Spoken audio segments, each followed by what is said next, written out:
स्वभक्त चित्तरञ्जनं सदैव नन्दनन्दनं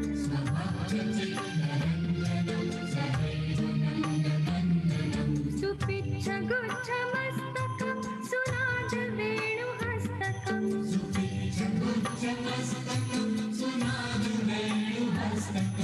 अनङ्गरङ्गसागरं नमामि कृष्णनागरम्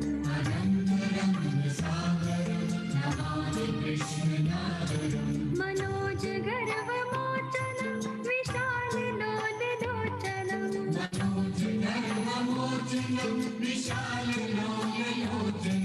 विधूतगोपशोचनं पद्मलोचनं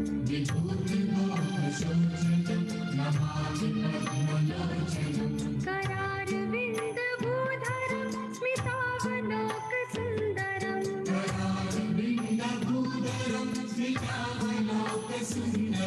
महेन्द्रमानदारणं नमामि कृष्णवारणं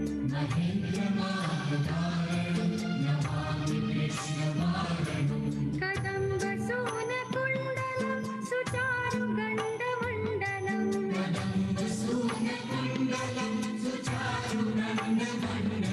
व्रजाङ्गनैकवल्लभं नमामि कृष्णदुर्लभम्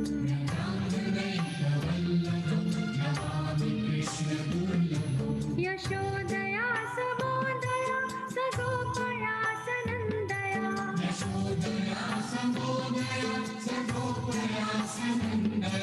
युतं सुखैकदायकं नमामि गोपनायकम्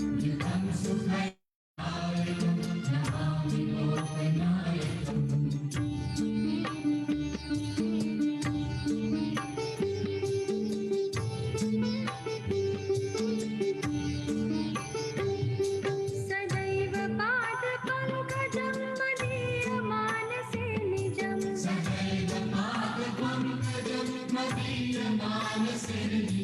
दधानमुत्तमालकं नमामि नन्दबालकम्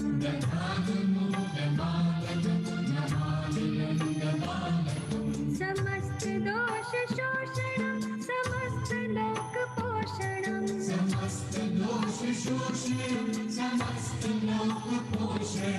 समस्तगोपमानसं नमामि नन्दलालसम्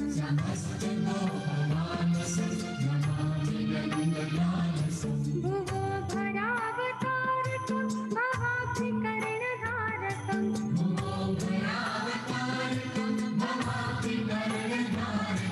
यशोमती किशोरकं नमामि चित्तचोरकम्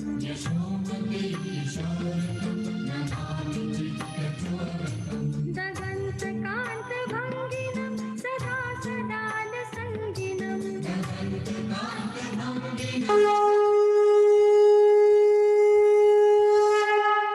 यदा यदा हि धर्मस्य ग्लानिर्भवति भारत अभ्युत्थानमधर्मस्य तदात्मानं सृजाम्यहम्। जब जब पृथ्वी पर धर्म का नाश व अधर्म की वृद्धि होती है, तब तब मैं धर्म की पुनः स्थापना के लिए जन्म लेता हूँ।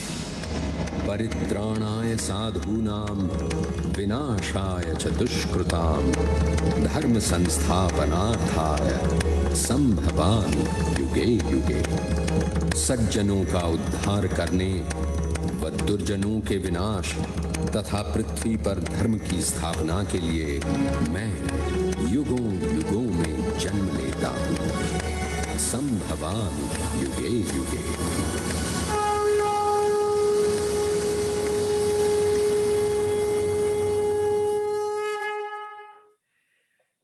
Jai Shri Krishna.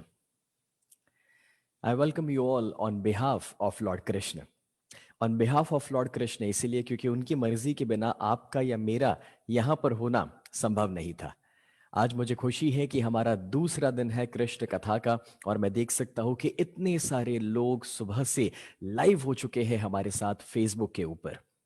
दोस्तों, आज ये जो सेकंड डे है, मैं बताना चाहूंगा जो हमारे पहली बार आज व्यूअर्स बन रहे हैं उन्हें, कि ये कृष्ण कथा का प्रोग्राम मंडे टू फ्राइडे हर सुबह 8:30 को 20 मिनट के लिए चलता है।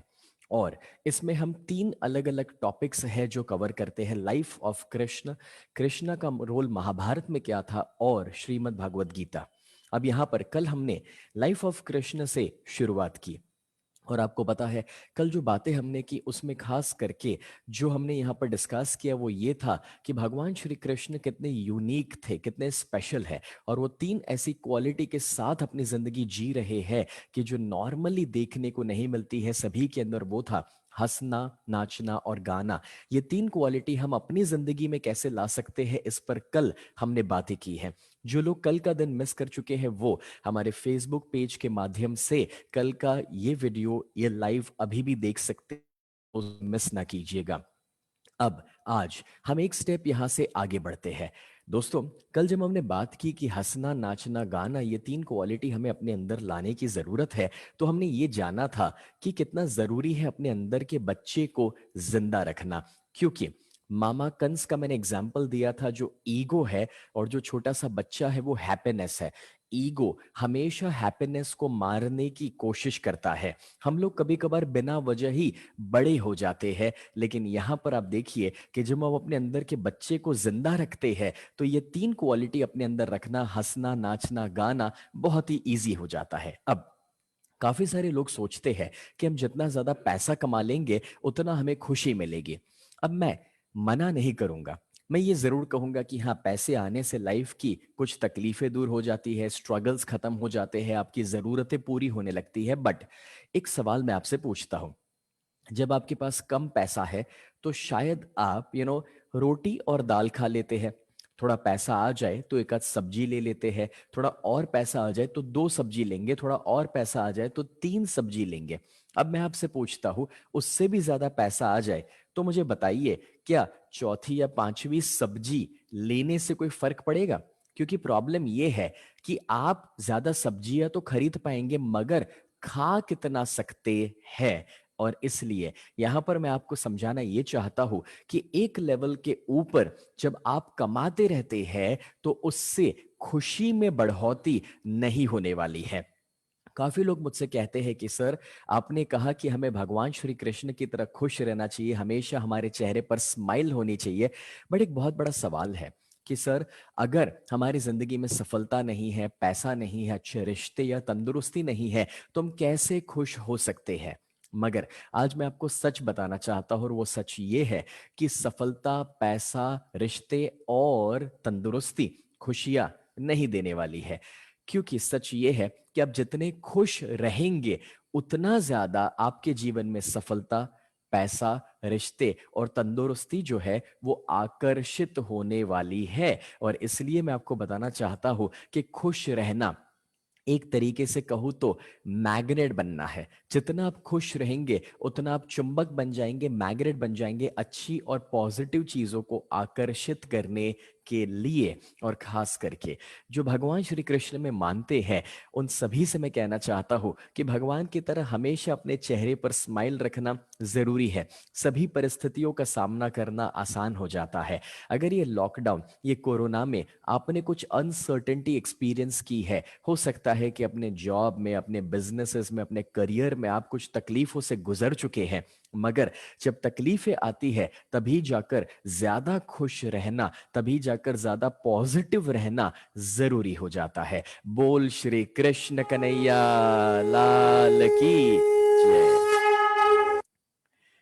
तो दोस्तों, यहां पर कल हमने एक बहुत ही सुंदर क्वेश्चन रखा था आपके सामने, एंड दैट इज कि भगवान श्री कृष्ण का जो नाम है कृष्ण, वो ये नाम का मीनिंग क्या है? आपको पता है, कृष्ण शब्द संस्कृत शब्द से पड़ा और वो था कर्स, और उसका मतलब होता है आकर्षित करना।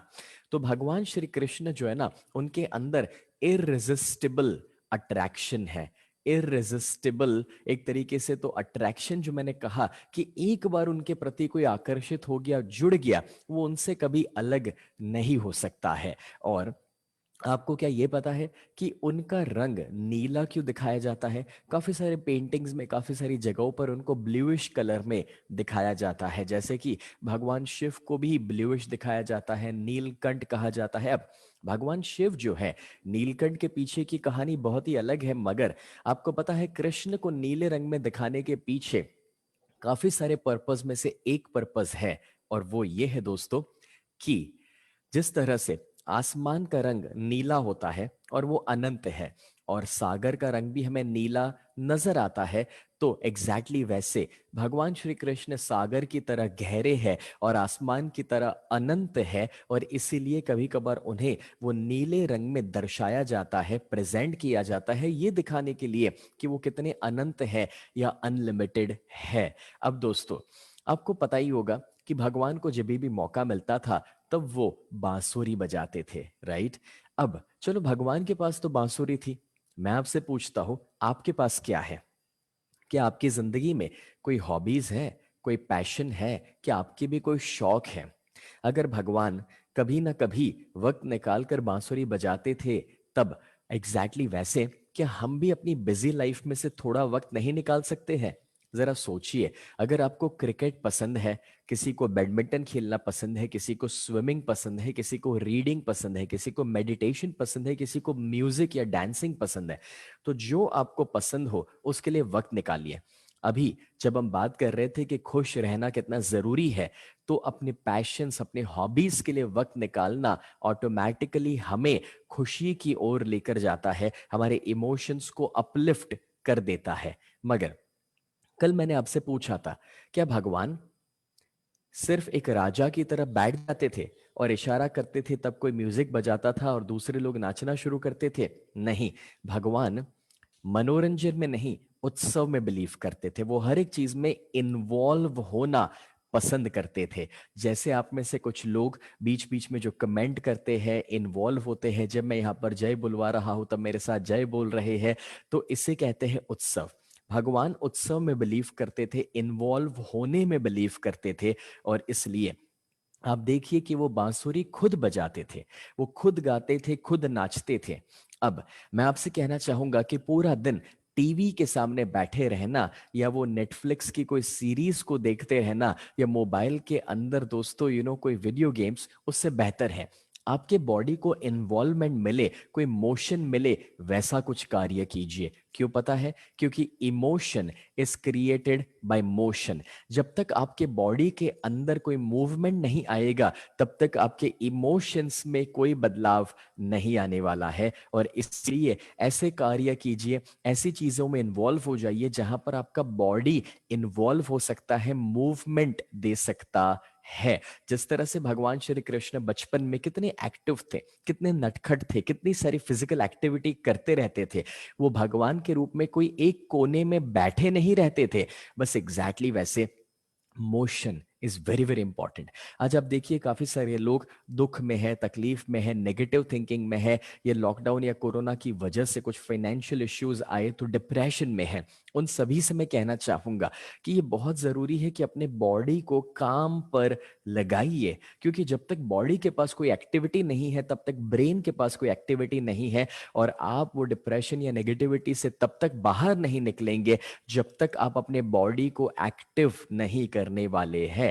बोल श्री कृष्ण कन्हैया लाल की जय। तो दोस्तों, अब देखिए, यहां पर भगवान के पास जो फ्लूट थी, जो बांसुरी थी, आपको पता है वो फ्लूट जो होती है वो बीच में से होलो होती है, खाली होती है, राइट? अब एग्जैक्टली वैसे आपको पता है भगवान श्री कृष्ण जो थे वो अंदर से खाली थे। क्या मतलब है इसका? बाहर से कोई भी रिस्पॉन्स आ जाए, कोई भी स्टिम्युलस आ जाए, उसके प्रति वो हमेशा पॉजिटिव और शांत रहते थे। बाहर की परिस्थितियां उनको इफेक्ट नहीं करती थी। अब आप देखिए, हमारा प्रॉब्लम पता है क्या है? कि हम अंदर से ईगो से कभी कभार इतने भर जाते हैं कि बाहर से कुछ भी आ जाए उसके प्रति रिएक्टिव हो जाना, कुछ जवाब दे देना हमारे लिए बहुत जरूरी हो जाता है। But that is where friends, हम लाइफ में बहुत कुछ मिस कर जाते हैं, होश खो बैठते हैं। चलिए मैं आपको एक छोटा सा एग्जाम्पल देता हूं। यहाँ पर मेरे पीछे आप देख सकते हैं कि भगवान बुद्ध का एक पेंटिंग है। तो उन्हीं का एक सुंदर सा किस्सा मुझे याद आ रहा है। एक बार भगवान बुद्ध एक पेड़ के नीचे बैठे हुए थे, मेडिटेशन कर रहे थे। अचानक से उनको एहसास हुआ कि कोई आया है, तो उन्होंने आंखें खोली। उनके सामने एक इंसान खड़े थे, थोड़े से नाराज दिख रहे थे। भगवान बुद्ध ने पूछा कि मैं आपके लिए क्या कर सकता हूं। तब उस इंसान ने कुछ भी नहीं कहा, वो बुद्ध के चेहरे पर थूक दिए। वो बुद्ध के चेहरे पर थूक दिए। अब दोस्तों सोचिए कि नॉर्मली अगर ऐसे कोई महापुरुष है, अगर ऐसे कोई शक्तिशाली है, तो सामने वो कितना बुरा रिस्पॉन्स या फिर झगड़ना या लड़ना शुरू कर सकते थे। मगर उसके बजाय भगवान बुद्ध ने पता है क्या किया? बाजू से एक सूखा पत्ता जो नीचे गिरा हुआ था उसे उठाया, अपने चेहरे को पोंछा और पूछा, क्या आप और भी कुछ कहना चाहेंगे? तब सामने वाले ने कहा, क्या आपको ऐसा लगा कि मैंने आपसे कुछ कहा? और तब बुद्ध कहते हैं कि हाँ, आपके अंदर मेरे प्रति जो भाव था उसे शब्दों में बयां करना मुश्किल था, इसीलिए आपने एक व्यवहार के द्वारा बयां किया। क्या आप और भी कुछ कहना चाहेंगे? एंड दैट्स वेयर वो इंसान कुछ समझ ही नहीं पाया और वहां से वो चल दिया। अब हुआ कुछ ऐसा कि वो दूसरे दिन वापस आता है और बुद्ध के पैरों में गिर जाता है, रोने लगता है कि मुझे माफ कर दीजिए, मुझसे बहुत बड़ी गलती हो गई। बुद्ध कहते हैं कि मैं तुम्हें माफ नहीं कर सकता। वो इंसान कहते हैं कि मुझे पता चल चुका है कि आप कौन है, मुझे माफ कर दीजिए। बुद्ध कहते हैं मैं तुम्हें क्षमा नहीं कर सकता। वो इंसान तीसरी बार कहता है कि ऐसी गलती मैं वापस कभी नहीं दोहराऊंगा, मुझे माफ कर दीजिए। बुद्ध कहते हैं मैं तुम्हें माफ नहीं कर सकता, क्योंकि अगर मेरे अंदर तुम्हारे प्रति कोई गुस्सा, कोई नाराजगी, कोई नफरत ही नहीं है, तो किस बात को लेकर मैं तुम्हें माफ करूं? फ्रेंड्स, जरा सोचिए, ईगो लेस होना किसे कहते हैं? ट्रांसपेरेंट होना किसे कहते हैं? या जब भगवान श्री कृष्ण के लिए मैंने कहा कि वो फ्लूट की तरह खाली है अंदर से, तो इसका ये मतलब है कि बाहर से ऐसा कुछ भी हो जाए, वो अंदर कोई ईगो ही नहीं है, इतना खाली है कि वो दूसरे साइड ही बाहर निकल जाता है। जैसे कि भगवान बुद्ध के केस में मैंने अभी ये जो स्टोरी आपके साथ शेयर की। चलिए मुझे बताइए, आप में से कितने लोग हैं जो इस लेवल पर अपने आप को स्पिरिचुअली ऊपर उठाना चाहेंगे? कमेंट में लिखिए आई या कमेंट में लिखिए यस, तो मुझे पता चले कि आप वो चाहते हैं, आपका फोकस है, आपकी सोच है कि आप अपने आप को उस लेवल तक ऊपर उठाना भी चाहते हैं। दोस्तों, नामुमकिन कुछ भी नहीं है। हाँ, मुश्किल हो सकता है, थोड़ी मेहनत लग सकती है, थोड़ा वक्त लग सकता है, मगर नामुमकिन नहीं है। मैं ये नहीं कह रहा दोस्तों कि हम परफेक्ट हो जाए, मगर मैं ये जरूर कह रहा हूं कि हम आज जो है उससे तो बेहतर हो सकते हैं। देखिए, कल से आपने ये कृष्ण कथा का प्रोग्राम देखना शुरू किया है। जो लोग आज पहली बार देख रहे हैं, उनसे मैं कहना चाहूंगा कि मैं कोई संत, महात्मा, गुरु या टीचर जैसा नहीं हूं। मैं आप ही की तरह एक सिंपल फैमिली लाइफ जीता हूं। मगर मुझे ये पता है कि अगर कल आपने कृष्ण कथा का प्रोग्राम अटेंड किया, तो आप आज कल से बेहतर हुए हैं। बस एग्जैक्टली वैसे आने वाले कल में आज आप जो सीख रहे हैं उससे और ज्यादा बेहतर होने वाले हैं, अपने आप को इम्प्रूव करने वाले हैं। चलिए मुझे बताइए, आप में से कितने लोग हैं जो अपने आप को सही में इम्प्रूव करना चाहते हैं? लिखिए आई या यस, तो अगेन मुझे पता चल जाए कि आप वो इम्प्रूवमेंट अपने अंदर क्रिएट करना चाह रहे हैं। वाह, दैट्स ग्रेट। इतने सारे लोग कमेंट कर रहे हैं, दैट्स सो वंडरफुल। फ्रेंड्स, मैं आपको सिर्फ यही कहना चाहता हूं कि परफेक्ट होना नहीं है, मगर अपने आप को हर दिन 1% इंप्रूव करना है, 1% ईगो लेस होना है, 1% अपने ईगो को डिसॉल्व करना है। और उसके लिए मैं आपको एक सिंपल सा रास्ता देता हूं। जब आपका मन करे ना कि बस मुझे गुस्सा आ गया है और मैं उसको जवाब दे दूं, तब बस एक ही काम आपको करना है, और वो एक काम पता है क्या है? सिर्फ एक गहरी सांस लीजिए, थोड़ा सा पॉज ले लीजिए, और वो पॉज के साथ जब आप एक क्षण रुक जाएंगे, तो कहीं ना कहीं वो जवाब देने की जरूरत आपको नहीं पड़ने वाली है। दोस्तों, यहां पर भगवान के पास ये जो बांसुरी थी, ये जो फ्लूट थी, उसकी मैं आपको एक खासियत बताता हूं। अब देखिए, फ्लूइड जो है वो क्या सीधी होती है? नहीं, उसके अंदर खड्डे होते हैं, होल्स होते हैं, राइट? एग्जैक्टली वैसे मुझे बताइए कि हमारी जिंदगी बिल्कुल स्ट्रेट होती है, स्मूथ होती है? नहीं, जिंदगी में भी तो काफी सारे उतार चढ़ाव चलते रहते हैं। कभी कुछ अच्छा होता है, कभी कुछ बुरा होता है, कभी सफलता मिलती है, कभी निष्फलता मिलती है, कभी सुख आता है, कभी दुख आता है, कभी अच्छे दिन होते हैं, कभी बुरे दिन होते हैं। तो उतार चढ़ाव चलते रहते हैं। मगर आप देखिए कि जो इंसान वो बांसुरी के होल्स, वो खड्डों को सही तरीके से इस्तेमाल करना जानता है, वो उस बांसुरी में से एक म्यूजिक बजा सकता है। एग्जैक्टली वैसे जो जिंदगी के भी इस उतार चढ़ाव में सही तरीके से जीना जानता है, वो जीवन से भी एक सुंदर सा संगीत बजा सकता है। बोल श्री कृष्ण कन्हैया लाल की। दोस्तों, अब यहां पर ये जो बांसुरी का एग्जाम्पल हमने लिया कि उतार चढ़ाव जिंदगी में चलते रहते हैं और उसी में हमें खुश रहना सीखना है। अब चलिए, इस पर मैं आपको एक छोटा सा एग्जाम्पल देना चाहता हूं। आपने कभी कोई पेशेंट को देखा होगा, कहीं हॉस्पिटल में तो कहीं फिल्मों के अंदर। उस पेशेंट के बाजू में एक छोटा सा स्क्रीन, एक मॉनिटर होता है। आपने देखा है उसमें कुछ फ्रीक्वेंसी, कुछ तरंगे ऊपर नीचे होते रहती है। अब आप डॉक्टर ना भी हो, चाहे आपको कोई मेडिकल साइंस का समझ ना भी हो, लेकिन वो जो फ्रीक्वेंसी ऊपर नीचे हो रही है, उससे आपको ये जरूर पता लग जाता है कि वो इंसान, हाँ, जिंदा है। करेक्ट। अब आपको भी पता है कि अगर वो सीधी लाइन बन जाए तो, राइट, उसका टिकट कट चुका है। मगर आप जरा सोचिए दोस्तों कि एग्जैक्टली वैसे अगर आपकी जिंदगी में भी उतार चढ़ाव चल रहे हैं, अच्छे दिन बुरे दिन, सुख दुख चल रहा है, तो आप जिंदा है। अगर आपकी जिंदगी भी वो सीधी लाइन हो जाएगी ना, लाइफ अगर स्मूथ हो जाएगी, तो इसीलिए मैं कहना चाहता हूं कि हर एक इंसान अपनी उलझन में उलझा हुआ है। हर एक इंसान अपनी उलझन में उलझा हुआ है। और जो कोई भी उलझन में उलझा हुआ नहीं है, वो तो कब्र में सोया हुआ है। सो दोस्तों, अगर आप जिंदगी जी रहे हैं, तो हाँ, जिंदगी में सुख दुख तकलीफें आती रहेगी। That is part and parcel of life.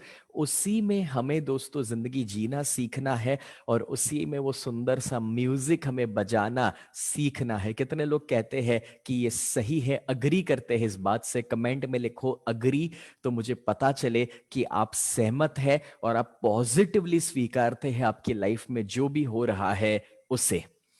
अब काफी लोग मुझसे कहते हैं, सर आप हमें कुछ ऐसा बता दीजिए, ऐसा सिखा दीजिए जिससे हमारी जिंदगी की सारी तकलीफें, सारे दुख दूर हो जाए। मगर मैं आपको बताना चाहूंगा कि अगर आपकी जिंदगी से वो सारी तकलीफें या दुख दूर हो जाएंगे, तो आप करेंगे क्या? सोचिए।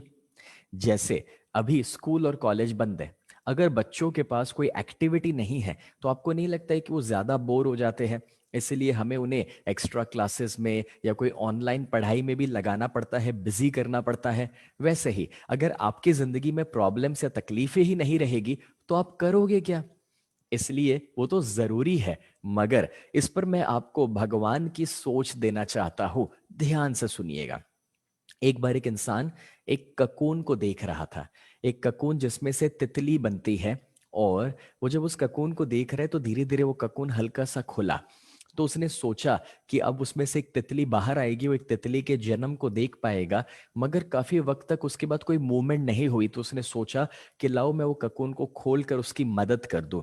तो उसने जब उसकी मदद की, तो अनफॉर्चुनेटली जब वो तितली बाहर निकली, तो उसके जो पंख थे वो पूरे बने हुए नहीं थे, थोड़े टूटे हुए थे।